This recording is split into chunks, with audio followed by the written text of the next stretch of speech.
यहाँ पर आज ये मतंग ऋषि के आश्रम के बाहर ऋषिमुख पर्वत के ऊपर किष्किंधा नगरी में प्रभु श्री राम और हनुमान जी का मिलन हुआ है और ये उनका पहला कन्वर्सेशन चल रहा है। लक्ष्मण जी ने भी माँ सिया के पैरों की बिछियाएं पहचानी कि ये तो मेरी भाभी माँ की है। उनके धर्म का साथ देने की प्रतिज्ञा के प्रूफ देखिए। प्रभु श्री राम ने सुग्रीव को बोला कि जाओ बाली को युद्ध के लिए ललकारो। सुनने में आया है कि स्वयं विष्णु के अवतार आए हैं और सुग्रीव से मिले हैं। मुझे तो नहीं लगता आपका इस युद्ध में जाना सही, ये जरूर कुछ साजिश होगी, क्योंकि गलत तो आपने किया ही है। प्रभु श्री राम ने बाली पर तीर मारा। सुग्रीव का साथ आपने क्यों दे दिया? आप मेरे पास आते, मैं न सिर्फ आपको अपनी बलशाली सेना देता, बल्कि मैं खुद ही रावण के पास जाकर माँ सिया को ले आता। तुमने अपने भाई को नगर निकाला करके अन्याय ही नहीं किया, बल्कि तुमने उसकी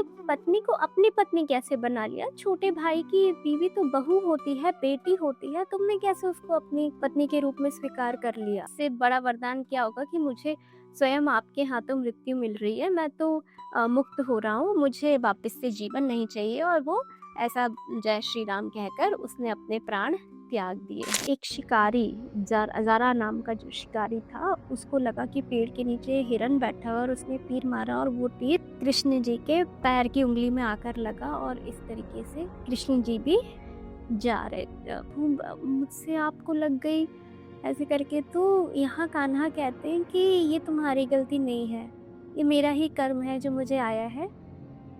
पिछले युग में मैं जब राम था तो मैंने तुम्हें पीछे से वार किया था। बिल्कुल गिल्टी फील मत करो, ये सब कर्म का फल है और मुझे जाना ही था।